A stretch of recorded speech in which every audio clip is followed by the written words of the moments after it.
아멘. 오늘 미문에서 그리스도를 얻다라는 제목으로 하나님 말씀 증거하도록 하겠습니다. 여러분, 이스라엘은 총 3번의 성전을 건축했습니다. 네. 제일 먼저는 누가 건축했을까요, 여러분? 솔로몬이. 다윗이 준비를 하고 그의 아들인 솔로몬이 BC 966년경에 건축한 솔로몬 성전이 1호 성전이었습니다. 이 성전은 BC 586년경에 느부갓네살이 예루살렘을 함락할 때 같이 무너지게 됩니다. 그리고 70년간의 포로 생활을 지나서 고레스 2세의 명령으로 이제 예루살렘으로 포로들이 돌아오게 됩니다. 그들이 귀환할 때 제2성전인 두 번째 성전인 스룹바벨 성전을 건축합니다. 그런데 이 스룹바벨 성전은 솔로몬 성전에 비하면 초라하기 그지없었습니다. 그래서 이 포로기가 70년이었으니까 솔로몬 성전을 보고 포로에서 돌아온 노인들이 있었습니다.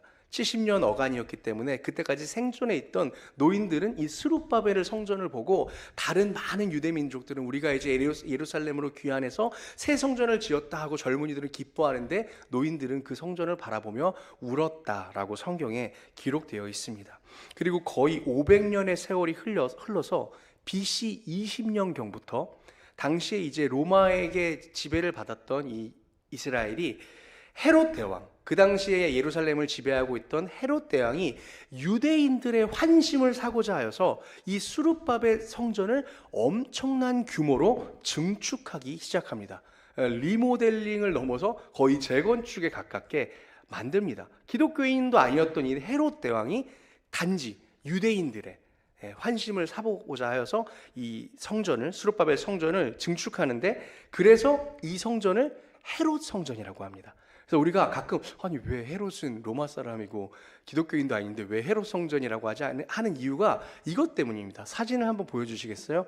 세 성전을 비교해 보면은 지금 그림은 축척이 달라서 비슷해 보이실지도 모르는데 제 오른쪽 끝이 솔로몬 성전, 처음 하나님께서 명하라고 지시하신 그 식양대로 지은 성전이 솔로몬 성전이고, 이제 포로기 이후에 중간에 딱 봐도 작아 보이시죠? 네, 중간에 있는 스룹바벨 성전이고, 헤롯이 지은 성전, 이 헤롯이 지은 성전은 솔로몬 성전의 무려 6배에서 7배나 컸다고 합니다. 지금도 딱 보시면 둘레를 이렇게 두르고 있는 성벽이 아주 크고요, 그 안에는 수많은 이름의 뜰들이 존재를 합니다. 여러분, 참 아이러니하죠. 하나님께서 다윗을 시키셔서 그의 아들 솔로몬에게 짓게 하신 제1성전보다 헤롯이 유대인의 환심을 사려 증축한 헤롯 성전이 더 웅장하고 화려했습니다. 자, 여기서 질문. 그렇다면 예수님도 성전에 가셔서 랍비들과 이제 말씀도 나누시고 했던 예수님 유년기의 이야기들이 있잖아요. 그 성전은 무슨 성전이었을까요? 헤롯 성전인 거예요. 예수님이 성전에서 막 집어 던지시고 여기가 장사꾼들이 있는 곳이냐 하면서 이렇게 하셨던 그 성전도 바로 저 헤롯 성전입니다. 그 예수님 계셨을 때 있었던 성전이 헤롯 성전입니다. 이 유대인들이 제일 중요하게 생각하는 토라가 있습니다. 이 토라를 엮은 미슈나라는 기록에 따르면 이 헤롯 성전에는 모두 13개의 문이 있었습니다. 그 중에서 오늘 본문에 기록된 아름답다라는, 실제로 영어로도 beautiful gate라고 하는 이 미문은 성전에, 제가 방금 말씀드렸잖아요. 헤롯 성전은 크기 때문에 그 안에 여러 뜰들이 있었는데 여인의 뜰과 이스라엘의 뜰을 연결하는 니카노르의 문이라는 견해가 가장 유력합니다. 고고학자들이 밝힌 바로는 이 니카노르의 문이 아마도 미문이었을 것이다 라고 얘기합니다. 또 이 미슈나의 기록에 따르면 이 미문은, 여러분 놀라지 마십시오, 높이가 22m입니다. 높이가 22m, 폭이 9m에 이르는 엄청난 크기의 문이었습니다. 재질이, 오늘 은과 금은 내게 없다고 베드로가 그랬을지 모르겠는데, 보통 이런 귀한 문들은 은이나 금으로 만드는데 이 미문은 특별히 청동으로 되어 있었다라고 합니다. 역사가 요세푸스, 우리 성경의 기록만 나오면 맨날 나오는 그 요세푸스의 기록에 따르면 이 미문의, 청동으로 만든 미문의 광택이 너무 아름다워서 금으로 된 문보다도 더 멀리 그 빛을 발하였다 라고 말합니다. 그래서 당시에 헤롯 성전에서 가장 유명한 랜드마크가 이 미문이었다라고 합니다. 저는 설교를 작성하면서 우리 교회의 랜드마크는 어디일까 한번 생각을 해보았습니다. 우리 교회에 왔을 때 제 첫 인상을 빌어보자면, 저는 우리 교회 이제 면접 보러 처음 왔을 때 이 목사님 사택과 이 교회를 연결하는 그 잔디밭이 너무 예뻐 보였습니다. 아주 목가적이고, 여기는 참 너무 교회가 아름답다. 물론 교회 자체도 아름답지만 그 참 구성이 예뻤습니다. 여러분은 어떤 랜드마크가 좋으십니까? 우리 교회 랜드마크다라고 할 수 있는 게 무엇이 있을까요? 또 혹은 청주의 랜드마크다라고 할 수 있는 것은 무엇이 있을까요? 파리엔 뭐가 있죠? 에펠탑이 있죠. 네.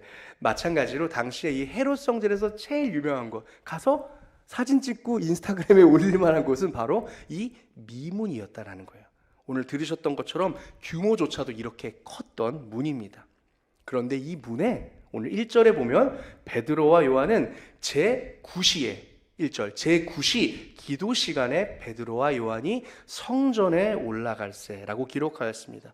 유대인들은 전통적으로 하루에 3번 기도했습니다. 여러분 다니엘서를 보더라도 다니엘이 그 전통에 따라서 하루에 3번 창문을 열고 기도하시는 장면을 기억할 수 있으실 것입니다. 유대인들은 전통적으로 3번을 기도했는데 왜 3번이냐? 왜냐하면 매일 이 성전에서 하루에 2번씩 드려지는 번제가 있었습니다. 아침과 저녁으로 드려지는 번제, 매일 드려진다고 하여서 상번제라고 일컬어지는 이 짐승을 태워서 하나님께 올려드리는 것을 매일 2번을 했다는 거예요. 여러분, 그러니까 제사장이 얼마나 피곤하겠습니까? 제사장이 피곤한 직분입니다. 아침에도 소를 잡아 죽여서 다 태워야 되고 저녁에 그걸 한 번 더 해야 되는 거예요. 그래서 매일 2번의 상번제를 했는데, 첫 번째는 우리 시간으로 9시에 드려지는 상번제였습니다. 이 9시에 첫 번째 상번제를 올려드릴 때 그때 유대인들이 함께 기도했던 것을 샤하릿이라고 불렀습니다. 그러니까 하루의 첫 번째 기도인 것이죠. 9시에. 그리고 유대인의 시간으로는 오늘 본문에 나왔던 제9시이고 우리 한국 시간으로는 오후 3시, 현대의 시간으로는 오후 3시에 저녁 상번제를 드렸습니다. 그러니까 생각보다 9시에 드리고 늦게 7시에 드린 게 아니라 9시에 첫 상번제를 드리고 오후 3시에 드렸는데, 그 오후 3시에 드려지는 상번제 때 함께 드리는 기도를 민하라고 불렀습니다. 그러니까 오늘 본문에 나오는 베드로와 요한은 이 제9시, 그러니까 오후 3시에 드리는 상번제에 같이 기도 민하를 드리기 위해서 성전으로 올라가고 있었던 것입니다. 그리고 해질 무렵 드려지는 기도를 아르빗이라고 불러서 이렇게 총 3번의 기도를 드렸습니다. 이 민하를 드리기 위해서 베드로와 요한은 성전으로 올라갔고, 그 길목에서 그 헤롯 성전, 거대한 성전 가운데 그 성전에서 오늘 그러니까 2번째 오후 상번제를 드리는 거예요. 그러니까 이 큰 규모의 헤롯 성전에서 얼마나 많은 사람들이 그 기도를 드리기 위해 올라갔겠습니까? 그 수많은 사람들이, 그렇다면 제일 많이 모이는 곳이 어딜까요? 랜드마크인 바로 이 미문을 지나서 하나님께 오후 기도를 드리기 위해서 올라가는 이 문턱에서 미문 앞을 지나가게 될 때 그곳에서 태어날 때부터 걷지 못했던 한 남자를 만나게 됩니다. 오늘 본문의 기록에 따르면 이 사람은 이 미문에서 구걸을 했는데 뭐라고 기록되어 있나요? 2절 한번 보여주시겠어요? 2절. 네, 함께 읽어보겠습니다. 시작. 나면서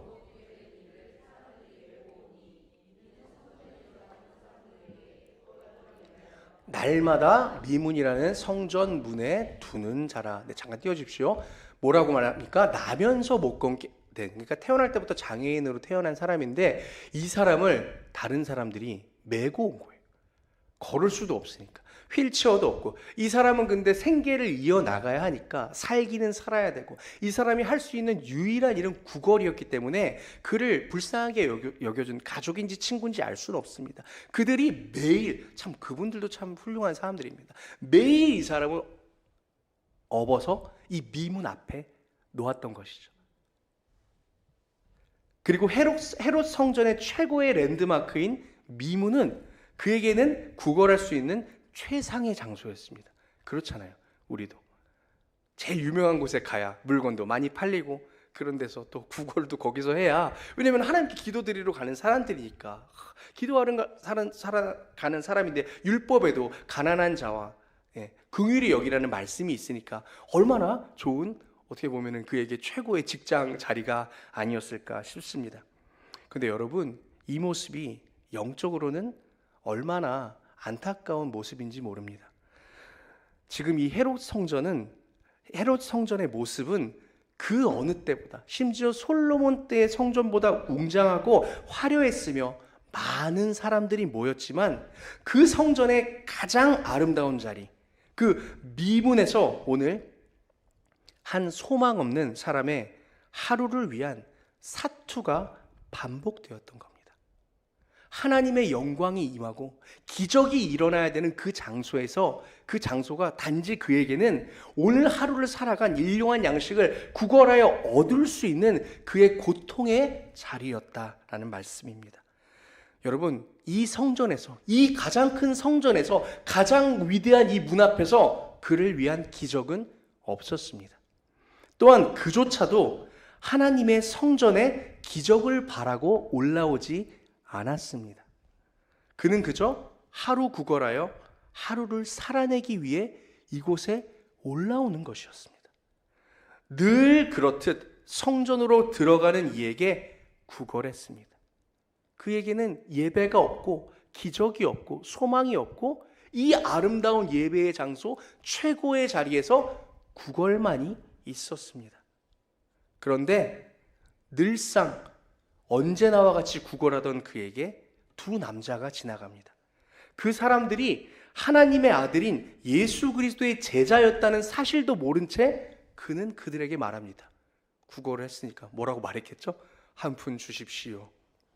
그가 구걸하자 베드로와 요한이 말합니다. 4절 한번 보여주시겠습니까? 4절. 베드로가 요한과 더불어 주목하여 이르되, 뭐라고 말하죠? 우리를 보라 하니. 사랑하는 성도 여러분, 우리도 자주 성전에 드나듭니다. 하지만 우리는 그때마다 기억해야 합니다. 오늘도 내가 성전에 거할 때 누구를 바라봐야 하는가? 누구를 바라봐야 하는가? 혹시 우리의 시선이 다른 곳에 있지는 않습니까? 가장 아름다운 미문에 앉아 여러분 다른 생각을 하고 있지는 않습니까? 우리는 바라보아야 할 분을 바라보아야 합니다. 이 불쌍한 남자에게 그것은 바로 베드로와 요한이었습니다. 우리에겐 누굴까요? 성령님이시죠. 예배 가운데 우리를 보라 라고 말씀하시는 하나님을 보아야 합니다. 그 미문 가운데 앉아서도 그저 구걸을 하고, 다음 절 보여주시겠어요? 베드로와 요한이 우리를 보라라고 말하지만 그는 어떤 마음가짐이었습니까? 그가 그들에게 무엇을 얻을까 하여 바라보고는, 아직도 이 사람은 무슨 생각인지 모르는 거예요. 여러분, 우리의 모습은 어떤가요? 오늘 성전으로 나올 때 하나님께서 나를 보아라 라고 말씀하실 때 여러분은 어떠한 바람으로 하나님을 바라보고 계십니까? 우리 하나님께서 베드로와 요한같이 주목하여 우리를 보시며 말씀하십니다. 우리를 보라. 이제 베드로가 말합니다. 유명한 선포를 하죠. 은과 금은 내게 없거니와 내게 있는 이것을 내게 주노니 나사렛 예수 그리스도의 이름으로 일어나 걸으라. 그리고 기적이 일어납니다. 그의 다리에 힘이 생깁니다. 여러분, 이 사람은 잠깐 걸었다가 장애인이 된 사람이 아닙니다. 태어날 때부터 걷지 못했던 사람입니다. 평생 한 번도 죄송합니다. 걸어본 적이 없는 그의 삶이 오늘 이 순간을 기점으로 완전히 변하는 놀라운 경험을 하게 되는 순간입니다. 그의 비참한 저주받은 하루를 연명하게 해줄 은과 금을 찾아서 매일 그 성전의 미문으로 오던 그가 상상하지도 못하고 구할 수도 없었던 놀라운 은혜를 선물로 받는 것입니다. 그는 한 번도 미문으로 올라오면서 내 다리가 낫게 해주세요라고 구한 적이 없습니다. 이곳이 이 세상의 창조주이신 하나님을 예배하는 공간이라는 것을 알고 있었지만 그는 한 번도 주님 내 다리가 낫게 해주시옵소서, 이 비참한 운명 가운데서 나를 변화시켜 달라고 구걸할 수조차 없었습니다. 그런 상상조차 할 수 없었던 그에게 베드로와 요한이 우연처럼 하나님의 섭리 가운데 손을 내밀어 은과 금이 아닌 예수 그리스도를 그에게 선물로 준 것입니다. 그리고 여기까지를 이 이야기의 끝으로 생각하는 경우가 너무나 많습니다. 아니, 어쩌면 우리도 이러한 경험이 있을지 모릅니다. 예수 믿고 기적을 체험한 이야기. 그래서 예수님 믿게 된 거. 삶을 살다가 어려움을 겪었는데 그 어려움 가운데서 기적과 같이 하나님이 나를 구원해 주셔서 예수님을 믿게 된 이야기. 예수님 믿어서 복 받은 이야기. 세상이 절대로 줄 수 없는 축복을 받은 이야기. 해결할 수 없는 문제가 해결된 이야기. 예수님 때문에. 여기서 우리의 이야기가 끝날 때가 너무나 많습니다. 하지만 이 이야기의 핵심은 뒤에 있습니다. 8절입니다. 8절 함께 읽어보겠습니다. 시작. 뛰어 서서 걸으며 그들과 함께 성전으로 들어가면서 걷기도 하고 뛰기도 하며 하나님을 찬송하니. 아멘. 그는 날 때부터 걷지 못한 장애인이었습니다. 여러분, 그래서 그는 믿음이 없어서 성전으로 못 들어가고 미문 곁에 머문 게 아닙니다. 율법으로는 정결하지 못한 성전에 들어갈 수 없는 육신의 흠이 있는 장애인이었기 때문에 성전 안으로 들어갈 수 없었던 것이에요. 믿음이 없어서 성전으로 못 들어간 것이 아닙니다. 그래서 그는 태생적으로 예배할 수 없는 사람이었습니다. 그에게 성전은 그래서 예배하는 공간이 아니었습니다. 구걸하는 공간이었습니다. 그런 그가 오늘 그리스도의 이름으로 인하여 나음을 얻고 오늘 베드로와 요한과 함께 성전으로 들어간다고 기록되어 있습니다. 그의 인생 최초에 성전으로 안 들어가 봤으니까 한 번도 예배한 적 없을 거 아니에요, 여러분. 최초에 그럼 오늘 그는 일어나서 한평생을 앉은뱅이로 살다가 예수 그리스도의 기적을 겪고선 오늘 그는 성전으로 들어가서 무엇을 했을까요, 여러분? 오늘 무엇을 했을까요? 지금 설교를 처음부터 잘 들으셨으면 알 텐데 무엇을 했을까요? 민나를 드렸겠죠. 제9시의 기도를 그의 인생의 최초로 하나님 앞에 올려드리게 된 것입니다. 오늘 인생이 변하는 기적과 함께 하나님을 예배하는 더 큰 기적을 맛보게 됩니다.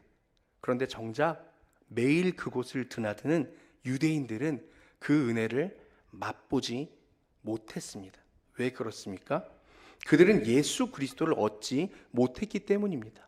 오늘 이건 예수님께서 승천하시고 나신 뒤에 얼마 지나지 않아 이제 사도들의 행전을 엮은 사도들의 사역을 엮은 사도행전의 기록입니다. 그러니까 당시에 이 헤롯 성전에 기도하러 오는 유대인들 중에서 예수님을 아는 사람이 아마 얼마나 됐을지 알 수 없습니다. 실제로 오늘 10절 이후에 기록을 보면 많은 사람들이 신기해하며 베드로 앞에 모입니다. 요한 앞에. 그래서 그곳에서 베드로가 설교를 하게 되고 많은 사람들이 예수님을 받아들이게 됩니다. 이것을 근거로 보았을 때 당시에 이 헤롯 성전을 민나의 기도를 드리러 오는 수많은 사람들 중에서도 예수 그리스도를 얻지 못한 사람들이 너무나 많았다라는 것입니다.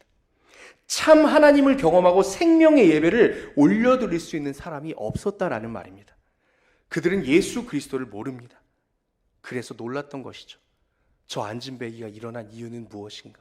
그리고 베드로는 예수를 전했지만 그 뒤에도 예수님을 영접한 사람도 있지만 그렇지 못한 사람들도 있었습니다. 사랑하는 성도 여러분, 오늘 말씀은 하나님께서 우리를 주님께 인도하시는 방식을 보여줍니다. 은과 금을 위해 살아가던 우리가 주님을 만나고 기적을 체험합니다. 그리고 우리 인생에 간증들이 생깁니다. 이 자리에 모이신 우리 많은 여러분들 간증 하나쯤 없는 인생이 없지 않습니까? 하나님 생각하면 정말 눈물 짓지 않고는 이야기할 수 없는 우리 인생의 간증들이 다 있습니다. 기적과 같은 간증들. 나만 알고 있고 하나님이 아니면 절대로 이루어지지 못할 것 같은 간증들이 있습니다. 그런데 중요한 것은 거기서 끝나지 않고 하나님은 우리를 미문을 지나 예배자로 세우신다라는 말입니다. 결국 그 놀라운 간증과 귀한 은혜의 체험은 하나님께서 우리로 미문을 지나 하나님의 뜰로 들어와 하나님을 찬양하는 인생을 만드시기 위하여 그것들을 허락하셨다라는 말입니다. 오늘 설교의 제목은 미문에서 그리스도를 얻다입니다. 어찌 보면 우리도 매번 교회에 오지만 우리 눈에 제일 좋아 보이는 미문에만 머무르는지도 모르겠습니다. 여러분 카페에만 머물러 계신 거 아니시죠? 아침에 오시면은 카페에 좋은 음악도 나오고 이제 사랑하는 얼굴들이 있고 담소를 나누시고 마음에 어떤 해가람이 있고 서로 이렇게 나누고 하시다 보면 좋은 곳입니다. 여러분 그곳에만 멈춰 계시면 안 되잖아요. 아니시고 다들 예배로 오시는 줄 압니다. 우리가 나아가야 할 곳은 그 이상입니다. 미문 너머에, 그 아름답고 웅장한 미문 너머에 하나님의 뜰에서 하나님을 예배하기 위하여 하나님께서 우리 인생 가운데 그 수많은 기적을, 수많은 은혜를 주신 줄로 믿습니다. 우리 인생에 놀라운 변화가 찾아옵니다. 중요한 것은 그 변화와 축복이 우리 삶의 종착지가 아니라는 사실입니다. 여러분 그리스도를 얻고 우리는 참된 예배자로 성전의 안으로 들어가야 합니다.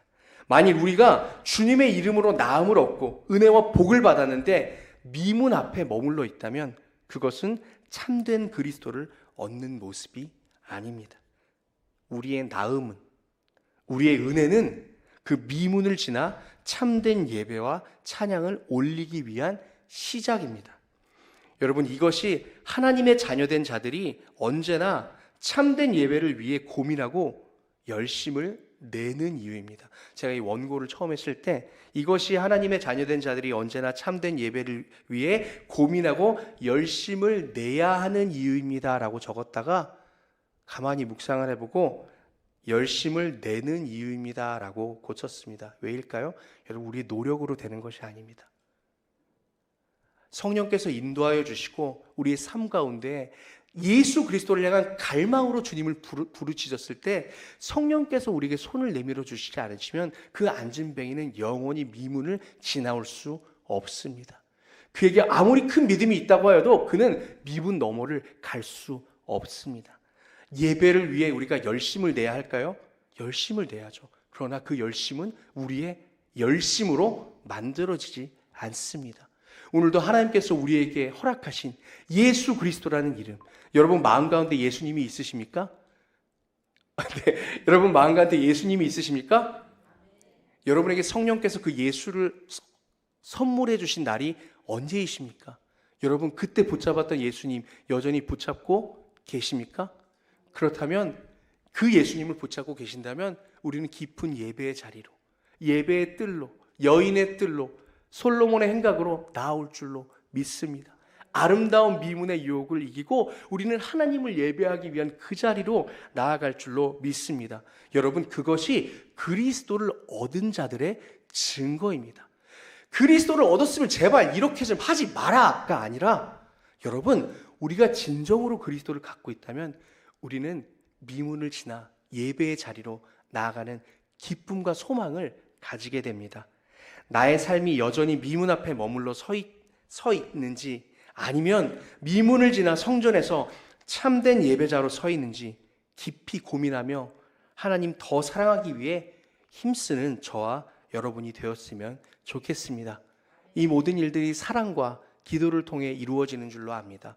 우리 신성교회 우리 하나의 이름으로 부름받은 우리 형제 자매들이 이 헤롯의 성전에 비유하긴 그렇지만 신성의 성전에서 그 어느 누구도 미문 앞에서 구걸하는 자를 보지 않으시기를 간절히 소망합니다. 그의 손을 일으켜 세워서 성전 안뜰로 오게 하여 예배자의 기쁨을 누릴 수 있도록 사랑과 관심과 자비로 함께 기도하며 이 성전을 섬기는 저와 여러분 되기를 간절히 소망합니다.